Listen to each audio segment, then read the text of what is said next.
अस्सलाम वालेकुम everyone. Welcome to my channel Unani care academy. आज हम बात करेंगे पीडियाट्रिक्स के वन लाइनर्स की, जो प्रीवियस ईयर में क्वेश्चन आए हुए हैं। उसके बेसिस पे कुछ वन लाइनर्स मैंने प्रिपेयर किए हैं कि आप लोगों को एग्जाम से पहले इसका रिवीजन करा दिया जाए। क्योंकि कुछ टॉपिक ऐसे हैं, जैसे पीडियाट्रिक्स है तो पीडियाट्रिक्स में कुछ टॉपिक ऐसे हैं जिसमें बार बार उसी तरीके के क्वेश्चन जो है वो पूछे गए हैं घुमा फिरा के। तो वो इंपॉर्टेंट हाई यील्ड पॉइंट है जिसे हम लोग अभी कवर करेंगे। उसके अलावा भी मैंने जो इम्पोर्टेंट टॉपिक्स थे इसके, उसे कवर कर दिया। आई होप कि आप लोगों के लिए काफी यूजफुल होगा ये। तो सबसे पहले है कि पीडियाट्रिक जो है वो कितनी एज ग्रुप को कवर करता है। एक बार इस तरीके का क्वेश्चन एमयू में आया हुआ है कि पीडियाट्रिक जो है वो जो बच्चों के डॉक्टर्स, बच्चों की जो डिजीज होती है वो कितने ईयर तक कंसिडर की जाती है। तो पीडियाट्रिक की जो एज ग्रुप होती है वो less than 18 years of age होती है, मतलब अप टू 18 ईयर जो है वो पीडियाट्रिक्स में आएगा। उसके बाद आता है कि प्री नेटल पीरियड क्या है। तो ओवम कब हम बोलते हैं, 0 से 2 वीक्स तक हम बोलते हैं ओवम। ठीक है। उसके बाद 3 to 8 वीक तक इम्ब्रियो बोलेंगे। फीटस बोलते हैं 9 वीक टू बर्थ तक। उसके बाद पेरी नेटल पीरियड जो होता है, पेरी नेटल पीरियड होता है यानी कि अराउंड, पेरी मतलब अराउंड होता है, तो 22 वीक से लेके 7 डेज आफ्टर बर्थ तक हम उसे बोलते हैं पेरी नेटल पीरियड। फिर आता है पोस्ट नेटल पीरियड, यानी बर्थ के बाद।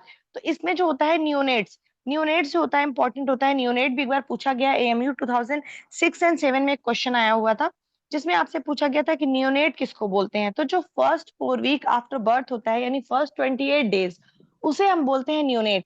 उसमें भी एक कैटेगरी है अर्ली नियोनेट। अर्ली नियोनेट बोलते हैं फर्स्ट वीक को। जो बर्थ का फर्स्ट वीक होता है उसे हम बोलते हैं अर्ली नियोनेट। ठीक है। उसके बाद है इन्फेंट। इन्फेंट जो होता है बर्थ से लेकर 12 मंथ तक इन्फेंट में आता है। ये भी एएमयू 2010 एंड 11 का क्वेश्चन है। टॉडलर हम कब बोलते हैं, 1 ईयर से लेकर 36 मंथ तक के बच्चे को हम टॉडलर बोलते हैं। जो प्री स्कूल एज होती है वो होती है 37 to 72 मंथ्स। एडोलेसेंट जो होते हैं, एडोलेसेंस होते हैं 10 to 19 ईयर्स। इंडिया में जो मोस्ट इंपॉर्टेंट कॉज है अंडर 5 मोर्टिलिटी रेट, यानी 5 साल से कम के बच्चों की कितनी डेथ हो जाती है। तो अंडर 5 मोर्टिलिटी रेट जो होता है वो क्या होता है, अंडर 5 मोर्टिलिटी रेट होता है, जो कॉज है, मोस्ट कॉमन कॉज आपसे पूछा जाता है वो है प्री मैच्योरिटी। उसके बाद एक बहुत इंपॉर्टेंट क्वेश्चन बनता है बर्थ वेट के अकॉर्डिंग, कि low birth, normal birth weight कितना होता है, लो बर्थ वेट कितना होता है। तो जो एवरेज इंडिया में, जो इंडियन यूनिट्स का जो एवरेज बर्थ वेट होता है, वैसे अराउंड 3 kg से, कुछ कोई बच्चा है तो 2.9 kg का है या फिर 3.2 kg का है। लेकिन जो एक एवरेज की अगर हम बात करेंगे तो जो एवरेज होता है वो होता है अबाउट 3 kg, 3 किलो का बच्चा। ठीक है। लो बर्थ वेट किसे बोलते हैं, लो बर्थ वेट जो एएमयू 2005 एंड 2006 में आया हुआ क्वेश्चन है, लो बर्थ वेट वेट बोलते हैं उस बच्चे को जिसका जेस्टेशनल एज से रिगार्डलेस, यानी कि जेस्टेशनल एज को हटा के हम देखेंगे कि 2.5 kg अगर बर्थ पे 2.5 kg से उसका वेट कम है तो वो आएगा low birth weight. Very low birth weight हम कब बोलेंगे, जिसका बर्थ वेट जो है वो लेस देन 1.5 kg है, 1.5 किलो से भी कम के बच्चे को हम बोलते हैं very low birth weight, VLBW।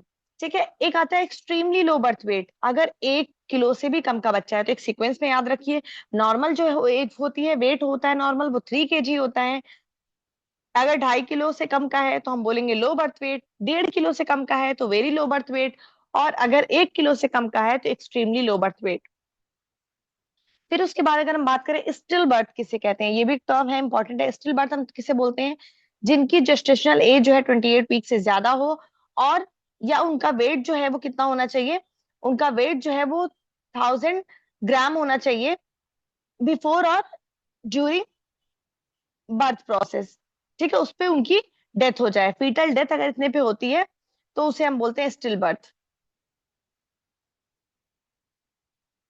ठीक है। यानी कि वो जब वो पैदा हुए तो वो उनकी डेथ हो चुकी है। ठीक है। उसे बोलते हैं स्टिल बर्थ, कोई साइन उन्होंने लाइफ का शो नहीं किया। उसके बाद एक बहुत इंपॉर्टेंट जो पॉइंट बनता है, जो एक इंपॉर्टेंट टॉपिक है, एब्गार स्कोर।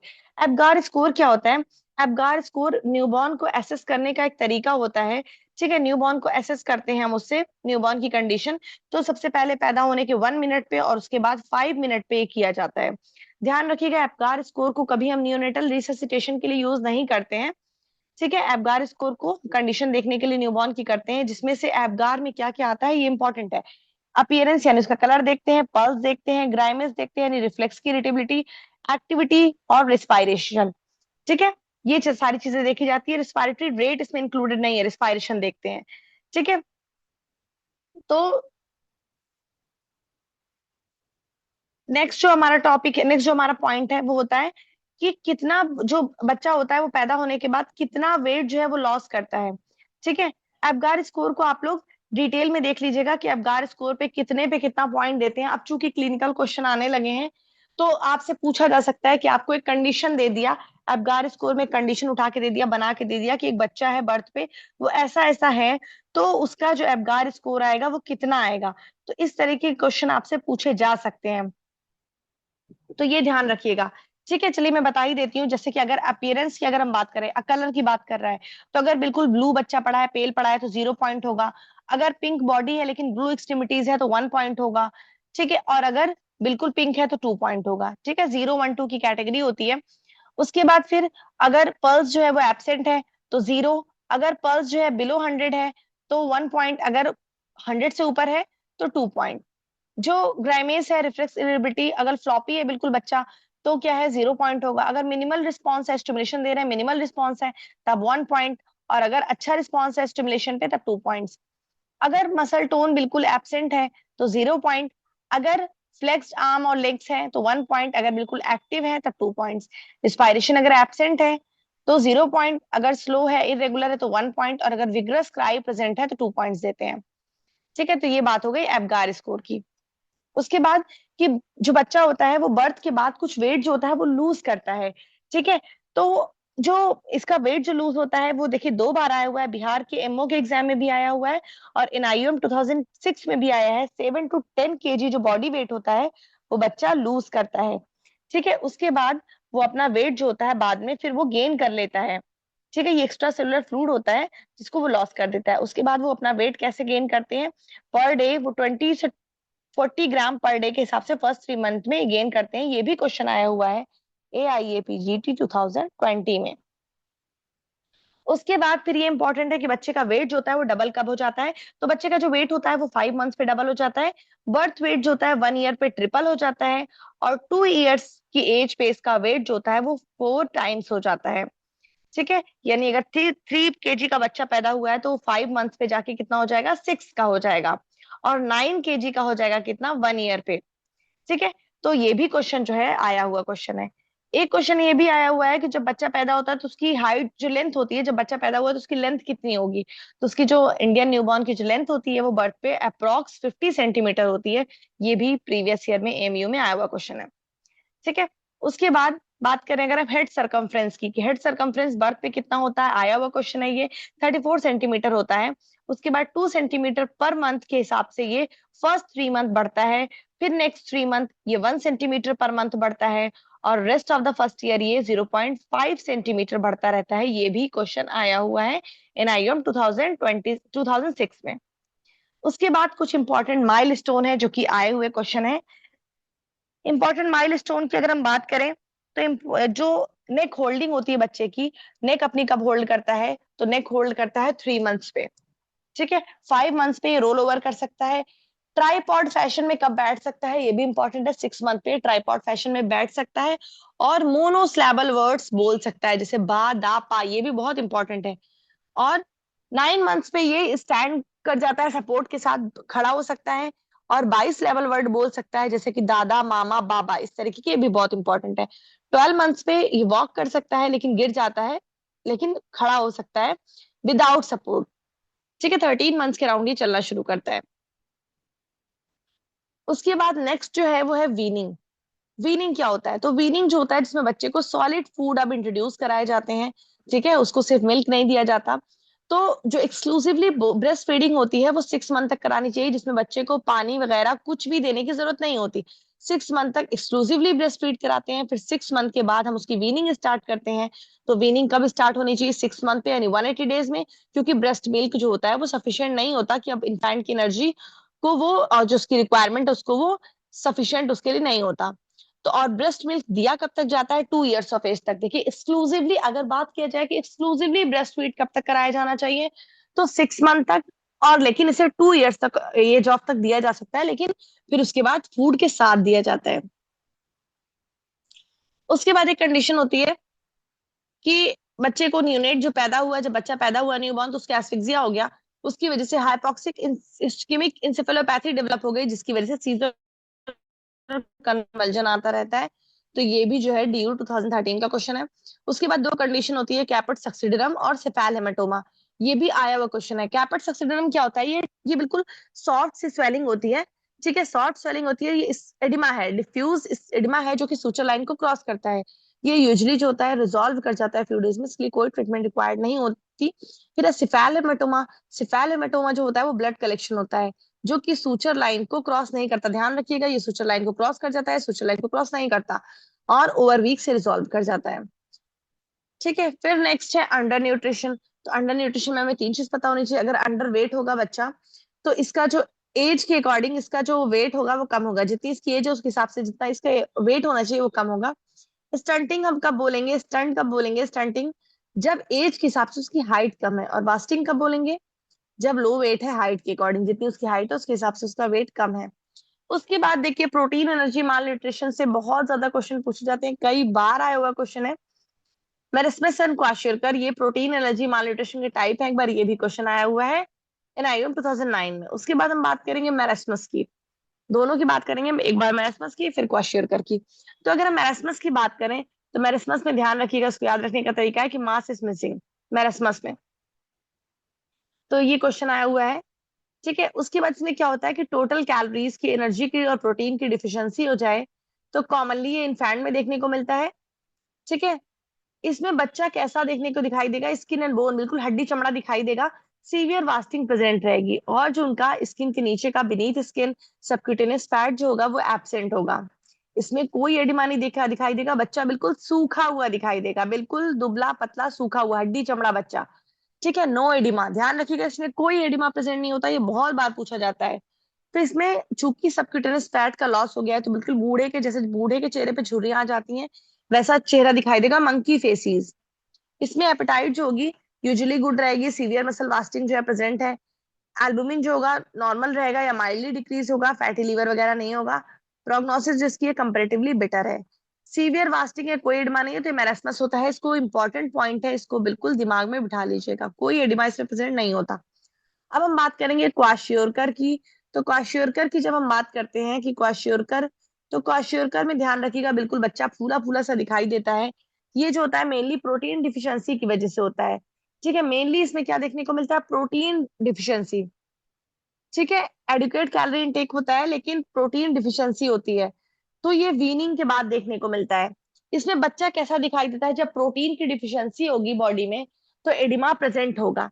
ठीक है, एडिमा प्रेजेंट होगा, क्योंकि क्या होगा, जो ऑन्कोटिक प्रेशर होगा वो घट जाएगा, जिसकी वजह से एडिमा प्रेजेंट होगा। तो बच्चा पफी दिखाई देगा, बाइलेटरल पिटिंग एडिमा दिखाई देगा। मसल वास्टिंग जो होगी प्रेजेंट होगी, लेकिन ये एडिमा से कवर्ड हो रहेगी। मतलब एडिमा की वजह से बच्चा फूला फूला दिखाई देगा। सबक्यूटेनियस फैट जो होता है इसमें यूजुअली प्रिजर्व रहता है। इसमें एपेटाइट पुअर रहती है। इसमें मून फेस अपीयरेंस होता है। ठीक है, फ्लैकी पैंट डर्मेटोसिस प्रेजेंट होती है, स्किन चेंजेस देखने को मिलता है। बिल्कुल बैगी पैंट अपीयरेंस दिखाई देगा, क्योंकि सब जो ग्लूटियस रीजन की जो फैट वगैरह होगी उसका भी लॉस रहेगा। हेयर में फ्लैग साइन देखने को मिलता है, यानी अल्टरनेटिंग लाइट और डार्क बैंड्स दिखाई देंगे। और फैटी लीवर भी इसमें कॉमन होता है। एल्बुमिन डिक्रीज कर जाएगा। प्रोग्नोसिस इसकी वर्स होती है, इसको बिल्कुल अच्छे से पढ़ लीजिएगा। उसके बाद है कंजेनाइटल रूबेला सिंड्रोम। ये भी आया हुआ क्वेश्चन है, AIA-PGT में आया हुआ था। नहीं सॉरी, हचिंसन ट्रायड आया हुआ था। ठीक है, कंजेनाइटल जो रूबेला सिंड्रोम है उसमें जो ट्रायड देखने को मिलता है, वो देखने को मिलता है सेंसरी न्यूरन हियरिंग लॉस। इसमें क्या होगा? नर्व डेफनेस जो होती है, सिंगल मोस्ट कॉमन फाइंडिंग होती है among infants with congenital rubella syndrome. Congenital cataract देखने को मिलेगा, और कंजेनाइटल हार्ट डिजीज देखने को मिलेगी। जो मोस्ट कॉमन कार्डियक डिफेक्ट इसमें देखने को मिलता है वो होता है PDA, पेटेंट डक्टस आर्टरियोसस। उसके बाद है टेट्रालॉजी ऑफ फैलेट। ये पूछा जाता है कि टेट्रालॉजी ऑफ फैलेट में कौन कौन सी चीज इंक्लूड होती है। तो टेट्रालॉजी ऑफ फैलेट में जो चीज इंक्लूड होती है वो होती है चार चीजें। पल्मोनरी स्टेनोसिस, राइट वेंट्रिकल की हाइपरट्रॉफी हो जाएगी, ओवरराइडिंग एओर्टा, और वेंट्रिकुलर सेप्टल डिफेक्ट देखने को मिलेगा। इंपॉर्टेंट है ये भी।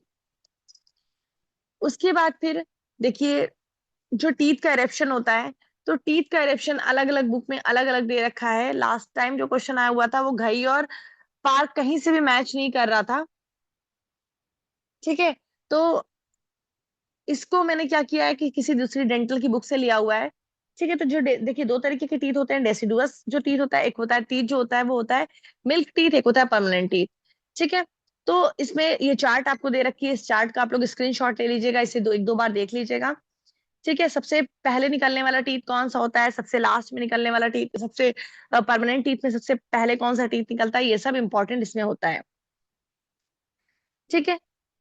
तो जो इंसाइजर होते हैं सबसे पहले निकलते हैं। सेंट्रल इंसाइजर जो होता है सबसे पहले निकलता है। उसके अलावा फिर परमानेंट में अगर हम बात करें तो मोलर जो होता है वो सबसे पहले निकलता है, फर्स्ट मोलर। तो इसको आप लोग देख लीजिएगा, ये चार्ट।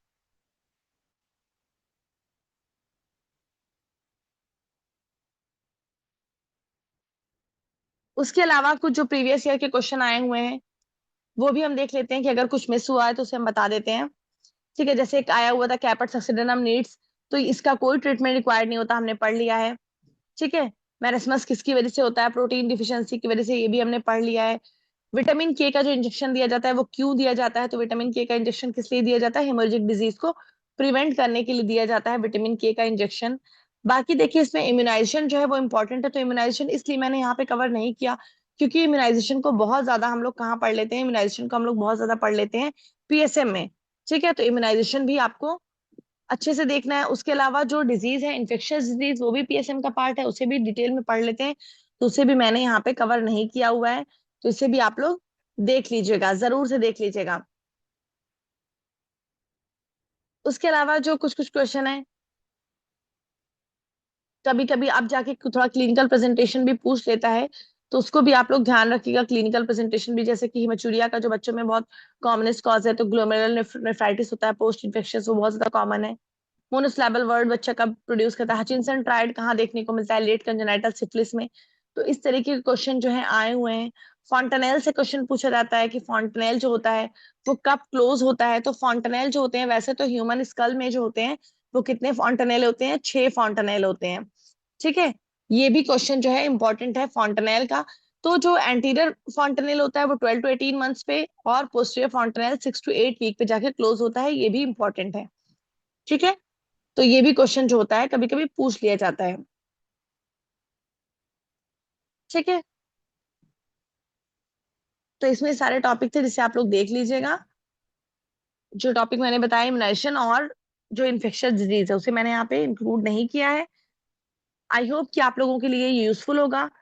कुछ इंपॉर्टेंट लाइनर्स थे जिसे मैंने कवर कर दिया, इसे आप लोग एक बार जरूर देख लीजिएगा। Thank you.